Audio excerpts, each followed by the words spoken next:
Let's go! J'espère que tu vas bien, que tu passes une bonne journée. Dans cette vidéo, on va débrief, une des vidéos d'Eric Flag avec Tarzan, sur lesquelles il donne des routines pour démarrer la calisthénie, les exercices qu'il faut faire, et cetera.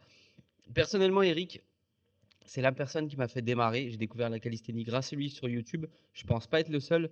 Là, l'objectif, c'est de voir si les routines qu'il propose, les exercices qu'il propose sont effectivement intéressants, si on peut aller les améliorer.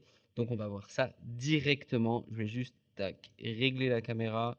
Je vais pas me mettre en trop gros pour pas trop vous gêner. Voilà, cette taille-là, c'est pas mal. C'est parti, lunettes, Coca Zéro, et on est parti, let's go! En ce moment, les gars, je kiffe m'entraîner au poids du corps. Je suis presque à deux doigts de m'entraîner plus que au poids du corps, mec! Et arrêter la muscu totalement. Et aujourd'hui, les gars, on va justement voir le roi de l'entraînement au poids du corps. Je parle bien entendu de Mike Tyson. Et oui! Et non, je parle de Eric Flag. On va le retrouver tout de suite. Balancez le like, abonnez-vous. Je vais aussi lui montrer ma transformation. Il a raison, ça. Balancez le like, abonnez-vous. Non, trêve de plaisanterie. Il a raison sur. Alors, je sais pas si on peut dire que Eric, c'est le roi de la calisthénie, mais très clairement, il a fait commencer cette discipline à énormément de monde. Et c'est probablement la personne dans la francophonie qui a fait démarrer la calisthénie au plus de personnes possible. De très très loin, je pense. Physique. Aujourd'hui, les gars, une grosse séance d'entraînement nous attend avec monsieur Eric Flag et je sens que j'ai besoin de refaire le plein d'énergie. Et quand tu sais que tu as une séance, la meilleure chose que tu peux consommer, c'est une bonne boisson. Ok, c'est partenariat. On va passer le partenariat. C'est parti. Du street workout. Putain, ça fait plaisir de revoir ce bon vieux Tarzan là. Eric, est-ce que c'est toi le roi du street workout? Certainement pas, mais j'apprécie les superlatifs très élogieux de Tarzan toujours. Écoute, moi, ce que je veux aujourd'hui, c'est que tu nous montres l'entraînement parfait à faire au poids de corps, que tu nous montres des figures, que tu nous montres comment s'entraîner au poids de corps pour les mecs qui veulent, tu vois, profiter de l'été, s'entraîner en extérieur ou qui commencent à plus s'intéresser au poids de corps plutôt que la salle en musculation, tu vois. Ok, ouais, bah on va faire un petit programme tranquille, on va se la donner aussi un petit peu si t'es chaud. Ah, je suis trop chaud, mec. Tester les figures, voir les basiques un petit peu pour tout le monde. On verra en fonction du matériel à disposition, mais ouais, vas-y chaud. Là, je vois un street park de fou. Ça coûte combien de faire un street park comme ça? Déjà, ce qui est intéressant, c'est sur la question qu'il lui pose. C'est quoi la meilleure, enfin, c'est quoi l'entraînement qu'il faut faire pour démarrer la calisthénie? Sauf que démarrer la calisthénie, c'est vaste parce que ça dépend en réalité des objectifs que tu as envie d'atteindre. Déjà, par calisthénie, normalement, il faut bien comprendre que la calisthénie, c'est l'aspect essentiellement figure.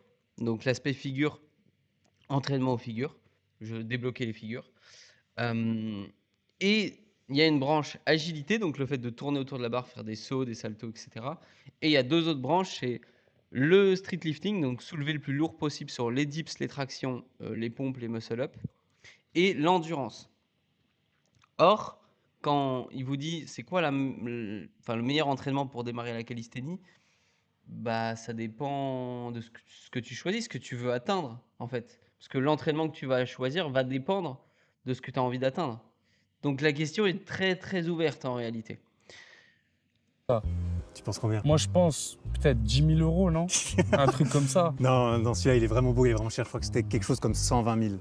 120 000 €. Ouais, mais bon, c'est la commune qui a beaucoup aidé. Celui-là il est un peu abusé, franchement. Je connais le mec qui l'a fait, il a fait le truc. Bon Eric, maintenant t'es riche, t'as une marque d'équipement de calisthénie qui marche bien. Tu pourrais sponsoriser et construire des parcs de street. Aide-nous à démocratiser ce sport. De ses rêves, quoi. Et comment c'est possible que ça coûte aussi cher? Genre, c'est quoi qui coûte cher en fait? Bah on est en Suisse, premièrement, hein, premier point important à préciser. Et puis deuxièmement, je crois que c'est le sol. Le sol comme ça, c'est le sol le plus quali que tu peux trouver. Tu peux faire avec des copeaux, des graviers et tout. C'est beaucoup moins bien, je crois que c'est ça qui coûte le plus. Puis il faut que ça soit stable. Les sols comme ça, c'est trop bien. Pourquoi? Parce que vous pouvez vous entraîner au sol sans problème. Je me suis déjà entraîné dans des parcs où il y a des copeaux de bois. C'est horrible. Bah, littéralement, tu ne peux rien faire au sol. C'est même poser tes barres, le sol est instable, donc tes barres ne sont pas droites. Enfin, c'est pourri de A à Z. C'est trop nul. Et sur ces sols-là, donc déjà, vous pouvez tout faire au sol, pratiquer le handstand, la planche que vous voulez. Mais en plus, vous avez beaucoup moins de risques de vous faire mal juste sur un sol en gravier ou en copeaux de bois, quoi. Tu vois, la grosse barre de traction là, méga haute. Ouais. Il faut que quand tu te balances dessus, elle bouge pas complètement. C'est-à-dire que les fondations, c'est du ciment et tout. Ah ouais. C'est du beau taf, hein. C'est du beau taf. Ça fait Ça plaisir. donne envie. Après, on n'a pas tous accès à ça. Mais si tu as une barre de traction, c'est vraiment le plus important pour s'entraîner au poids du corps. Idéalement encore, une barre à peu près à hauteur de ventre. Ça permet d'apprendre les tractions plus facilement. Barre parallèle, barre de traction, t'es le roi, T'es le king. Hein. t'es le king. Parce qu'en vrai, moi, j'ai remarqué un truc, tu vois. Tous les mecs qui font du poids de corps et qui ont un bon niveau au poids de corps, esthétiquement, ils sont magnifiques, les mecs. Comment t'expliques ça, toi? Parce qu'ils s'entraînent souvent dehors torse nu, donc ils font les efforts pour être beaux, je pense. Aïe. Ouais, ça doit être ça, ouais. C'est parce qu'ils s'entraînent torse nu dehors, donc il faut les efforts pour être beau. Non, en réalité, ça a rien à voir. C'est juste que comme, sur tous les sports au poids du corps, que vous fassiez, de la course à pied, des trails à très haut niveau, des sports de combat ou, de la natation ou peu importe, vous soulevez votre propre poids. Donc forcément, si vous voulez être meilleur, plus fort, c'est important d'être le plus léger possible. Et donc tous les athlètes de haut niveau optimisent leur poids et essayent d'être le plus sec possible. Ce qui amène à développer une croyance, c'est que les gens pensent qu'en faisant de la calisthénie, on devient sec, on devient tracé, on obtient un physique athlétique. Mais c'est faux.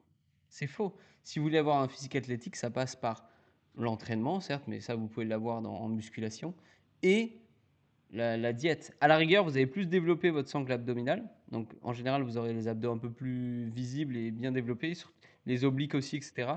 Des choses qu'on peut avoir tendance à ne pas trop développer en salle de sport, de par le fait que quasiment tous les mouvements de calisthénie, que ce soit dips, pompes, traction et toutes les figures, recrutent les abdos. Donc forcément, vos abdos deviennent assez développés.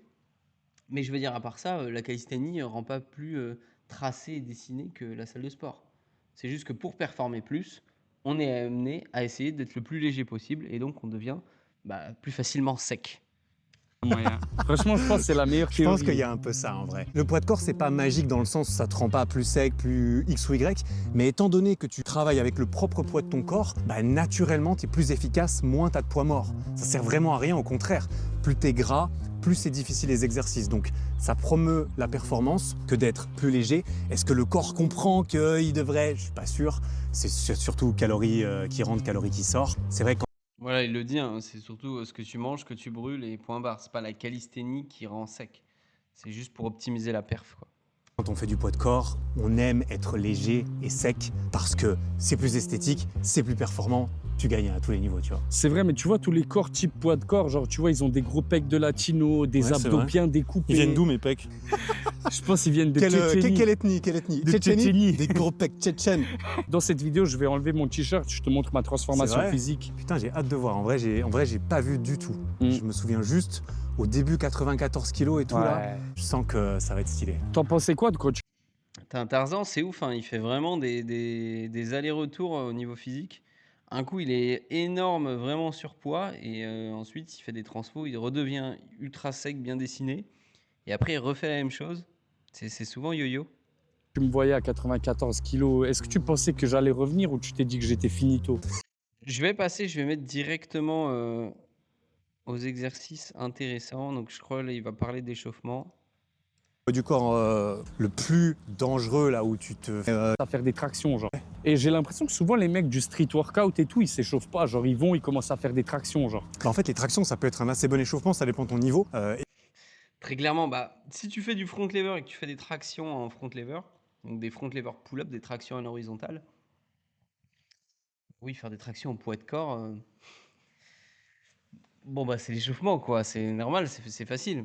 Mais au-delà de ça, l'échauffement, c'est très. Ça dépend de chaque personne. Moi, personnellement, ça fait 2 ans et demi que je m'échauffe plus. Il y a des athlètes de haut niveau qui ont tout le temps besoin de s'échauffer et d'autres, au contraire, qui peuvent tout faire à froid. Et ça, c'est vraiment très personnel, ça dépend. Ce qui est sûr, par contre, c'est que si vous faites un échauffement, il doit être adapté à l'effort que vous allez fournir dans votre séance. Ouais, ça sert à rien de faire 50 000 moulinets, hop, les bras à droite, gauche, on tourne les poignets dans tous les sens, les coudes, on s'en fout. Il faut juste chauffer les zones que vous allez utiliser. Échauffement. Échauffer les zones que vous utilisez. Donc si vous allez utiliser le dos ou les biceps, vous échauffez le dos et les biceps durant votre séance. Évidemment, mais généralement en street et au poids du corps, le plus dangereux là où tu prends le plus cher, c'est poignet, coude, épaules. Parce que beaucoup d'exercices, c'est haut du corps. Tout passe par les épaules quand tu t'entraînes dans le haut du corps ou presque. Les jambes, bon, c'est un petit peu limité l'entraînement au pur poids du corps. Hypertrophie des jambes en poids du corps, pour les figures, ça sert à rien. C'est comme le gras, ça t'alourdit. Ceux qui sont le plus forts en street entraînent souvent pas les jambes parce que c'est pas nécessaire. Je crois que j'ai une idée. Dis-moi. Viens, on va manger une pizza. Pizza? Maintenant. Maintenant? On change d'idée. Vas-y, on change le concept de la vidéo. Ah, c'était cool, hein. Allez. Allez, Saïf, c'est parti. Imagine la dinguerie. Non, comment tu fais pour t'échauffer au poids de corps vraiment? Pour les poignets au sol, toujours bien entraîné. Super important, hein. Poignet-épaule, moi c'est ce que je mets sur chacun de mes élèves qui commencent la calisthénie. Routine mobilité poignet-épaule, c'est ce qui va prendre le plus cher. En fait, c'est pas sûr que vous en ayez besoin absolument, mais en le mettant en place dans votre programmation, vous vous évitez de potentielles douleurs, blessures, genre super chiantes pour une routine qui dure 3 minutes par jour, quoi. Traîner ça, que ce soit quand tu poses les mains au sol pour faire des pompes, pour faire des dips, même pour faire des tractions, les poignets sont souvent très sollicités et t'en profites pour faire un peu les coudes. Tu fais ça combien de temps à peu près? Ça sert à rien. C'est comme le gras, ça t'alourdit. Ceux qui sont le plus forts en street entraînent souvent pas les jambes parce que c'est pas nécessaire. Je crois que j'ai une idée. Dis-moi. Viens, on va manger une pizza. Pizza? Maintenant. Maintenant? On change d'idée. Vas-y, on change le concept de la vidéo. Évidemment, hein, et pour la simple et bonne raison que plus vous êtes léger, plus ce sport est simple. Il y a deux raisons au fait d'être léger et donc avoir des jambes légères. Et de pourquoi on veut pas entraîner les jambes, mais pourquoi on essaie d'être le plus sec, le plus léger possible de manière globale. La première, c'est que si vous faites 1m50, 50 kg, 1m50, 50 kg, et que je vous fais tester une figure et que une deuxième personne à côté de vous fait 1m80, 80 kg, même avec la même force, vous serez beaucoup plus fort à 1m50, 50 kg à l'instant T. Au moment où je vous demande de tester la figure tous les deux, même si vous êtes au même niveau que vous n'avez jamais testé, essayé la calisthénie, vous avez le même niveau de compréhension, à 1m50, 50 kg, tu seras beaucoup plus fort. Mais en plus de ça, il y a un deuxième facteur qui est énormément sous-estimé, qui est super important, c'est le fait que vous générez moins de fatigue quand vous êtes petit et léger dans tous vos entraînements. Parce que en fait, vous soulevez moins lourd. Donc, vous pouvez faire plus de répétitions, vous entraînez plus longtemps et vous récupérerez mieux. Donc, en fait, les possibilités sont infinies. Vous comprenez pourquoi il y a un si gros gouffre entre les personnes petites, légères et les personnes grandes et lourdes. Parce que vous êtes plus fort à l'instant T, mais en plus, vous pouvez vous entraîner plus, vous avez moins de chances de blessure, de tout ce que vous voulez, parce que vous soulevez moins lourd. Donc c'est juste, votre progression sera exponentielle comparée à quelqu'un qui sera plus grand, plus lourd, quoi. Ce qui ne veut pas dire que vous ne pouvez pas progresser en étant grand et lourd. C'est juste que le processus sera plus long, mais sinon c'est exactement le même processus. C'était cool, hein. Allez. Allez, Saïf, c'est parti. Imagine la dinguerie.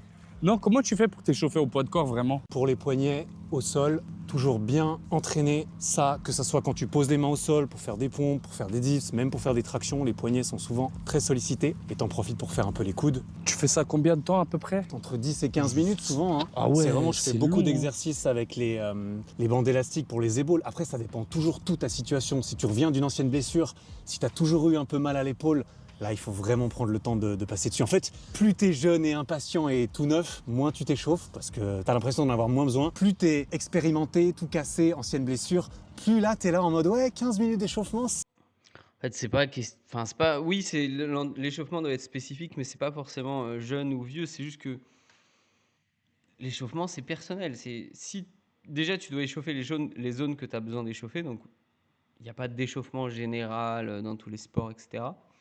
Et ensuite, oui, effectivement, si tu as des blessures, tu vas chauffer les zones sur lesquelles tu as eu la blessure pour les préparer à l'effort et les réveiller, quoi. Mais c'est pas forcément une question d'âge ou de blessure, ça dépend des individus, quoi. 2 ans et demi sans échauffement, j'ai quasiment 32 ans et ça m'a jamais rien fait, quoi. C'est le minimum, tu vois. Tu t'es déjà blessé?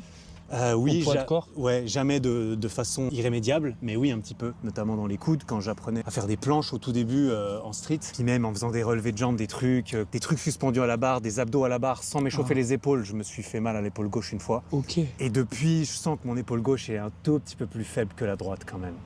Ça fait chier, mais après tu fais avec et surtout c'est d'apprendre pour pas réitérer, tu vois. Ouais. Et puis sinon, évidemment, une fois que tu as fait articulaire, un petit peu tout, musculaire aussi, quelques pompes, quelques squats, quelques variations de traction en fonction du niveau.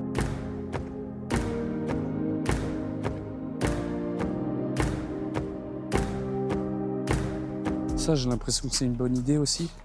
Pour ta transfo, tu t'es beaucoup entraîné poids du corps, c'était plus muscu. Franchement, c'était plus muscu, mais l'exo que je faisais le plus au poids de corps, c'était surtout les pompes. Ouais. Parce qu'en fait, je voulais des pecs de latino, tu vois. Et moi, mon corps, il réagit trop bien aux pompes. J'ai des super résultats en faisant des pompes. Faudrait qu'une fois, je fasse un truc où je fais genre des pompes tous les jours pendant une certaine période, quoi. Oh, c'est exactement ce que je fais pour une vidéo en ce moment. T'es en train de faire ça, là? 400 pompes par jour, en moyenne. En fait, 400! j'augmente. Je pense que la vidéo sera déjà sortie. J'ai encore 310 pompes à faire aujourd'hui. Donc si t'es chaud, on peut se faire un petit... Putain, 400 pompes, c'est pas mal, hein, il envoie. Hein. Pff, les gars, bulky daddy, vous pensez vraiment que je suis pas chaud? Moi, je vais regarder directement les exercices qu'ils vont choisir. Ok, alors... Vous avez le même âge, non, à peu près? Oh, il a 2 ans de plus que moi, je crois. Balance-toi bien. Ah ouais. Ça va, il est bien, ce muscle-up. Putain, c'est propre, hein. Ouais. Je le gère. En vrai, c'est Ça pas mal fait du mal tout. au Hein. coude et tout, c'est chiant, non? Bah, c'est pour ça que tu vas progressivement. Avant de faire des mouvements comme le muscle-up, il faut matraquer les tractions, les dips. Tu fais des dips sur la barre, tu fais des tractions explosives. En fait, Et, je voulais direct te prouver que j'étais un mec du poids de corps, tu vois. Bienvenue parmi nous, Imad, bienvenue. J'ai l'impression que si tu fais pas le muscle-up, ils te respectent pas, ces mecs. Ouais, il y a un peu de ça. Hein. Le muscle-up, c'est un peu le mouvement d'entrée dans la calisthénie où quand tu as le muscle-up, tu peux te dire ça y est, je fais de la calisthénie, je fais du poids de corps. Non, c'est pas vrai, on accueille tout le monde. Ce qui est bien, c'est que c'est vraiment, pour tout le monde, tu as des variations pour absolument tous les niveaux. Traction, dips, pompe, tu peux tout aider. Poids du corps, avec un tout petit peu de matériel, ça peut aider. Ouais. Mais c'est vrai que le muscle-up, c'est un peu un des symboles. Surtout que c'est un des trucs le plus facile à apprendre par rapport à quel point c'est impressionnant. Ouais, c'est vrai. Et ça, c'est pas mal. Tu as aussi le drapeau qui est pas mal dans le genre. Ah, le Et, drapeau, pour moi, c'est un rêve de pouvoir le faire, mais j'y arriverai jamais. Ouais, tu pourrais en vrai, tu pourrais. Premier exercice de la séance, souvent tu commences par ce qui est de plus difficile pour toi, là où tu as ton maximum d'énergie. La plupart du temps, c'est les tractions. Bon, traction, toi, je pense que t'as pas trop de problèmes. Si, quand même, là. Ouais, en vrai, les tractions, très bon exo. Le souci, c'est qu'ils n'ont pas encore déterminé l'objectif de la séance. C'est ça qui me dérange. C'est que je pense qu'ils vont faire des exercices de renforcement, traction, dips, pompe pour démarrer la calisthénie. Le truc, c'est que si tu veux commencer les figures, oui, les exercices de renforcement sont intéressants, mais tu n'as pas besoin de te faire des séances pendant 3 mois, 6 mois, 1 an, 2 ans de pompe, dips, traction. Tu peux directement intégrer dans tes séances des exercices de renforcement pour te préparer aux figures. Et d'ailleurs, si tu veux démarrer la calisthénie, commencer à débloquer ton front lever, ta planche, ton handstand, j'ai une vidéo complète sur YouTube, je vais la mettre dans la bio, qui t'explique tous les piliers de l'entraînement et comment débloquer tes figures efficacement. Et ça, je la mets dans la bio, tu as juste à cliquer et tu pourras aller voir. Ça te donnera tous les éléments pour bien progresser. Tu veux qu'on en fasse combien, là, au début? Bah, tout dépend de ton niveau, toujours, tu vois. Mais c'est bien de faire 3 ou 4 séries, généralement par exercice. 3 ou 4, toi tu fais ton max. Après, ça dépend si tu cherches à améliorer la force, tu cherches à faire de l'hypertrophie et tout. Hypertrophie à fond, quoi. Moi, j'ai toujours... Voilà, et là c'est important parce qu'il vient de le définir. Il a dit hypertrophie à fond. En fait, ça, il aurait fallu le définir, enfin, il aurait fallu le dire au début de la vidéo parce que ça change tout. C'est pas du tout la même routine d'entraînement si tu veux faire de l'hypertrophie à fond, comme il dit, et si tu veux débloquer des figures. Ça n'a rien à voir, c'est pas les mêmes types d'entraînement du tout. Cru que les mecs du street, ils viennent et ils restent ici pendant 3 heures. Ils font un peu de traction. Après, ils sont là, ils chillent, ils parlent pendant genre 20 minutes. Après, ils reviennent, ils refont un peu de traction et ils ont des physiques énormes, tu vois. Tu peux faire ça, mais de toute façon, c'est comme la muscu, hein, surcharge progressive. C'est-à-dire que tu fais des tractions, une fois que tu as une douzaine de tractions, si tu es là pour l'hypertrophie, ça devient intéressant de te lester pour que ça devienne plus difficile. Avec un gilet, avec une ceinture, etc. Sinon, l'autre chemin pour progresser, c'est de travailler la traction à un bras. Ça, c'est autre chose. Tu le fais? Tu y arrives? C'est moins hypertrophie. Okay. Ah, mais moi, je suis un vieux. Hein.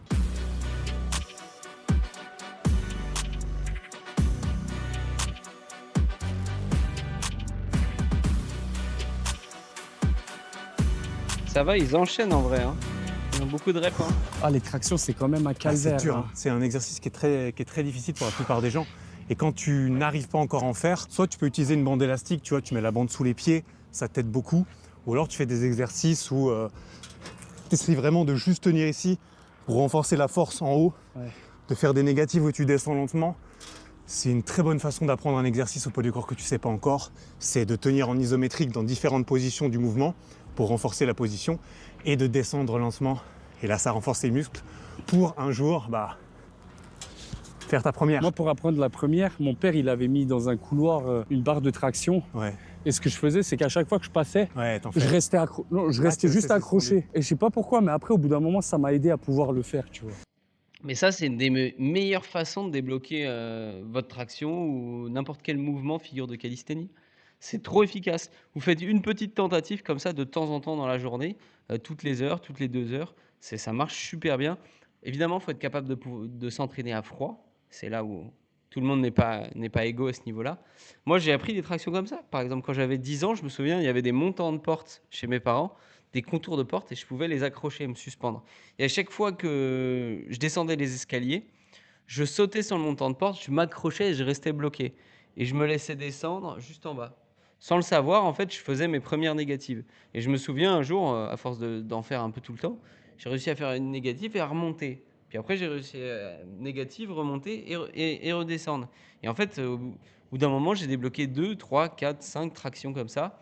Et je me suis renforcé comme ça. Et je pense que c'est aussi une des raisons pour lesquelles je peux m'entraîner aujourd'hui sans échauffement parce que je me suis toujours habitué à faire des mouvements à froid. Pareil, quand j'étais petit, je pouvais marcher sur les mains au milieu de la cour de récréation. J'ai jamais su comment, mais j'ai toujours marché sur les mains. Dès mes 7, 8 ans, j'ai des souvenirs où je marche sur les mains. Et ça, je le faisais à froid dans la cour de récréation, sans problème. C'est vrai que la toute première étape de la traction, avant même de tenir comme ça, c'est de prendre en poigne. Commencer par pouvoir tenir une trentaine de secondes comme ça. Ouais. Si tu peux pas faire ça, ça sert à rien de commencer à prendre des tractions, quoi. Ouais. C'est un petit peu comme en muscu au niveau du poids du corps. Le but, c'est de varier les plans de mouvement. Pousser et tirer vertical, pousser et tirer horizontal, un peu comme à la muscu. Là, on a fait tirage vertical aux tractions. On peut aller faire le pousser. Soit tu le fais au niveau des dips, soit tu le fais au niveau des pompes sur les mains. Ce kebab coûte 10 €, cette pizza 14 € et ces pâtes 16 €. Chez Prep My Meal, tu obtiens le Mais au niveau des dips, c'est un petit peu plus simple. Dips, tu gères. Ouais, les dips, je gère. C'est un bon exemple pour le bas de pec. Bon, les dips, c'est très connu. Si tu arrives à les faire jambes tendues, c'est bien, mais il faut une station plus haute. Descends à l'horizontale. Ouais, tous ces exercices-là, ils sont excellents, mais en fait, pour moi, c'est juste que si vous démarrez la calisthénie, si vous le faites dans le but de vraiment faire de la calisthénie, c'est-à-dire soit débloquer des figures, soit devenir meilleur street lifting, et cetera, les programmes qui donnent, les manières de faire sont pas opti. C'est pas ce qui vous dirigera le plus facilement vers vos objectifs. Parce que c'est juste des exercices de renforcement et d'hypertrophie. Enfin, la manière dont ils les font, c'est pour de l'hypertrophie, donc de la prise de muscle. Et en calisthénie, on recherche la force, que ce soit sur les figures, sur le freestyle, donc tourner autour de la barre, faire des saltos, ou sur l'aspect street lifting ou endurance, c'est toujours une recherche de force, jamais de, voilà, de gains musculaires. C'est plus dans le street workout où on va chercher les gains musculaires au poids du corps. Et là, dans ce cas-là, je valide à 100%. Mais pour moi, c'est pas de la calisthénie. C'est différent. C'est deux disciplines différentes.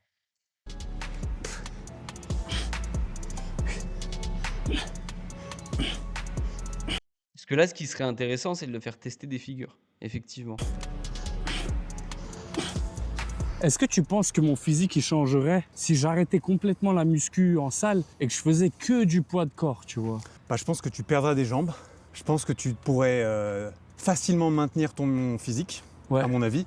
Mais après, si tu veux progresser davantage, il faudrait que les figures te donnent envie, tu vois. Non, il y a moi, des ça figures qui sont m'intéresse très pas. fortes, il y a des figures qui sont très techniques. Ça dépend ce qui te plaît. Si toi, Moi, tu veux juste le physique, Que le physique. la force, tu t'en fous. Je m'en fous, frère. Ça Alors, y est, les gars, je m'en fous maintenant. là- Je veux juste être beau gosse. La muscu, c'est plus pratique. Ah ouais? Bah oui, parce que tu choisis les poids, le poids, c'est plus simple, tu te poses sur ton banc, tu fais. Là, tu es obligé d'avoir soit du poids en plus, soit de Ouais. faire des variances pour que ça soit plus dur. Le poids du corps, c'est soit tu veux le faire parce que c'est pratique, gratuit, n'importe où, soit parce que le poids du corps en lui-même te plaît. Moi, ça me plaît. Ouais. Moi, Évidemment, la muscu est designée pour ça, pour être le plus simple, le plus accessible possible et le plus efficace pour votre prise de muscle. Ce sera plus efficace pour prendre du muscle que n'importe quel autre sport. Mais par contre, c'est pas forcément le plus amusant. Et je trouve que la calisthénie est beaucoup plus fun à ce niveau-là. Ça va vous permettre de débloquer un physique, de développer un physique, et en plus de débloquer des figures, de vous amuser sur la planche, du front lever, du handstand en parallèle. Et c'est ça qui est cool, c'est que vous obtenez la maîtrise de votre corps. Mais par contre, oui, si ce qui vous intéresse, c'est uniquement développer un physique, la calisthénie, c'est pas le plus rapide. Clairement, la musculation, c'est le plus adapté. À chaque fois que je m'entraîne en poids de corps, ce que je kiffe, c'est quoi? C'est que mon pump, il est meilleur qu'à la salle. Ouais, c'est vrai. Après, rien ne t'empêche de faire les deux, hein. Tu peux faire du poids de corps à Ouais. la salle aussi. En ce moment, je fais les deux, Ouais. mais je suis carrément en train de me dire, est-ce qu'en vrai, ça vaudrait pas le coup de laisse tomber la salle, l'abonnement, viens faire du poids de corps, tu vois, je suis à 2 doigts. Bah, tu peux. Mais je suis pas sûr que je vais le faire. Dites-moi dans les commentaires, est-ce que vous voulez que j'arrête le sport? Est-ce que vous voulez que j'arrête tout en fait? Une nouvelle transformation, on repart. Dans On 3 mois, refait ça, nouvelle c'est la transfo. boucle. Ouais, c'est la boucle. La boucle infinie. La boucle infinie, transfo tous les ans. Là. Tout dépend, si tu as une salle à côté de chez toi, si c'est pratique, si tu aimes l'ambiance, les gens qui sont là-bas. C'est clair que la salle, c'est vraiment stylé. Ah, j'aime personne moi.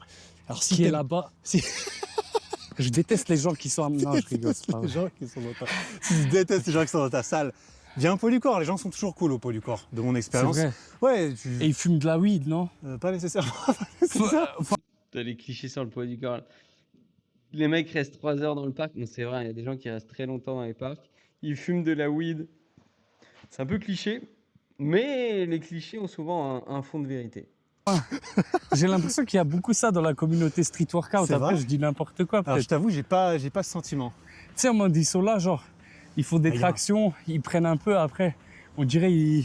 Ils s'arrêtent, ils Ils parlent 20 volent, tu vois. minutes, et puis ils reviennent, ils font des tractions, puis ils sont beaux gosses sans rien Ouais, faire. c'est ça. Ouais. Ils mangent pas beaucoup, en fait, c'est C'est ça là, le oui, secret. c'est pour ça. Toute la journée, ils mangent quasi rien, toute la journée, ils sont là, ils fument. Non, je dis ça parce qu'en fait, je connaissais quelques mecs, Ouais. je sais qu'ils fumaient et ils faisaient des tractions, tu vois, ils avaient des corps stylés. Bah, rien n'empêche, mais à mon avis, ça n'aide pas, hein, clairement. J'aurais pas tendance à recommander. Vas-y, on en refait une. Allez hop. Et là, évidemment, les dips, c'est pareil. Quand ça devient un peu trop facile, le mieux, c'est de te lester. Gilet, ceinture. Et si c'est trop dur, les dips, il faut déjà apprendre à tenir en position de support sur les barres Mhm. parallèles, parce que c'est pas hyper évident. Et avec une bande élastique sous les jambes, tu Ouais. peux aussi te soulager pour rendre l'exercice. Ouais, c'est un des meilleurs moyens de débloquer les dips. De toute façon, ça sera toujours les mêmes exercices pour débloquer vos premières tractions, vos premiers dips, même vos premières pompes. Ça sera tenir en position haute, bras tendus.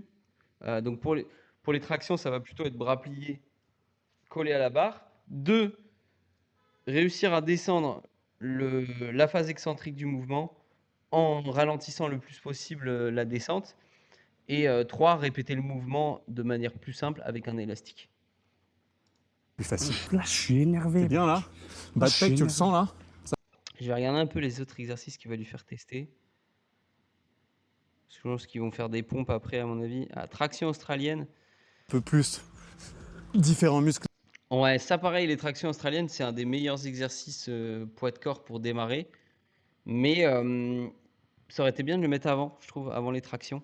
C'est hyper efficace justement pour se préparer aux tractions complètes et à apprendre les tractions. Là, c'est un peu tard de le mettre ici, je trouve, dans la vidéo, mais c'est un très très bon exercice, même pour vous préparer au front lever, pour comprendre la rétraction scapulaire, comment serrer les omoplates. D'ailleurs, là, on voit qu'Eric est bien plus habitué. Par exemple, il a ses pecs qui ressortent, là, qui touchent la barre, alors que Tarzan, il n'a pas forcément une rétraction scapulaire qui est ultra poussée. Dans le dos que les tractions, tu vois. Oh, ça va encore. Ouais. Ce qui est bien, c'est que tu peux voir le ciel en même temps. Ah, ça, c'est vraiment Et voilà, Eric touche la barre, alors que Tarzan, non, par exemple. mon banger. Hein. Ouais. À quel moment dans la salle tu peux voir le ciel en même temps? Mais j'ai envie de le voir tester des figures un peu. Les gars, vous savez ce qu'il vous reste à faire, mais ça m'a l'air trop dur. Faut ce truc. liker. Ah, tu veux faire des figures? Vas-y, elle site. T'arrives? Bon, T'arrives à tendre les jambes? ça fait mal au triceps, ça. Ouais, je retombe en fait. Voilà, c'est intéressant, c'est hyper intéressant. Pourquoi? Et c'est là où on voit que vous pouvez être très fort en salle de muscu et pas savoir utiliser votre force dans d'autres exercices. C'est pour ça que, en général, si vous êtes très fort en calisthénie au poids de corps, vous allez pouvoir transférer cette force sur d'autres mouvements de musculation, alors que l'inverse, c'est rarement le cas. Pourquoi? Parce que la technique est nettement plus poussée sur les figures que sur les exercices de musculation. Normal, tout est fait pour justement que l'aspect technique soit simple en musculation. Parce que Tarzan, je pense qu'il a de la force de pousser. Il est capable il a une force de pousser, il sait faire des dips, etc. Mais pourtant, il n'arrive pas à avoir le L-sit. Pourquoi? Là, on le voit, ses bras sont légèrement pliés, etc. Parce qu'à mon avis, il imagine le mouvement de L-sit comme un mouvement de balancier où il lève ses jambes le plus haut possible et il tient grâce à la force de ses jambes, de ses lombaires, etc. Alors que le L-sit, c'est énormément un mouvement de pousser dans les épaules et dans les bras. Et là, on le voit, il pousse pas quasiment pas. En tout cas, il a pas l'air de pousser très fort. On le voit parce que ses bras sont légèrement pliés et à mon avis, c'est ce qui fait en partie qu'il arrive pas à tenir. Bon, T'arrives à tendre les jambes. ça fait mal au triceps, ça. Ouais, je retombe, en fait. C'est dur, hein. Là, c'est abdos et Et là, on voit bien fléchisseur Eric. des hanches et puis Hop, oula. mobilité des ischios. Ça, c'est une des premières figures à apprendre en street. Ouais, là, on voit bien Eric, il a les bras bien tendus, bien comme il faut. Il y a pas de problème, quoi. On voit qu'il pousse bien à fond. Et ça, bah, c'est uniquement parce qu'il connaît la figure. Il sait quel ressenti il doit avoir et comment il doit forcer. Qui entraîne vraiment gainage, souplesse, force, mobilité. Mais ça, c'est pas le best pour l'hypertrophie, clairement. Ouais, bah La ouais. plupart des figures isométriques, c'est pour le style, pour être complet, pour être souple, technique et tout. Mais si tu veux juste du gros muscle, je suis con. Moi, je veux que être. Mais c'est ça, et c'est pour ça que ça aurait été intéressant et pertinent d'en parler dès le départ, parce que c'est pas du tout les mêmes types d'entraînement. Mais oui, effectivement, le meilleur moyen de prendre du muscle poids de corps, c'est pompe d'abstraction en mettant du lest. Et c'est tout, quoi. Par contre, ce sera pas le plus intéressant pour progresser sur vos figures. Parce que le plus intéressant, c'est de rester spécifique. Et donc, si vous voulez devenir fort sur les figures, le but, c'est d'en faire dès le départ sur des variantes extrêmement simples. Et c'est ça qui va vous permettre de progresser efficacement. C'est ce que j'explique d'ailleurs dans la vidéo que je vous mets dans la description sur comment construire vos programmations en calisthénie, les erreurs à éviter, comment progresser efficacement. Bon, en vrai, je pense que je vais m'arrêter là. J'ai vu un peu les exos qui sont utilisés. Euh, En fait, le truc, c'est que pour moi, si je devais conclure, c'est pas vraiment de la calisthénie ce qu'ils font, c'est juste de l'hypertrophie au poids du corps, donc de la musculation au poids du corps. Donc c'est plus du street workout. C'est pas la même discipline. Et ça aurait été intéressant d'en parler, de le préciser parce que ça porte à confusion. Mais sinon, les exercices sont très bien, ils sont très bien exécutés, les explications sont très très bonnes. En tout cas, si tu as aimé la vidéo et que tu as envie de voir les prochaines, je t'invite à liker, à t'abonner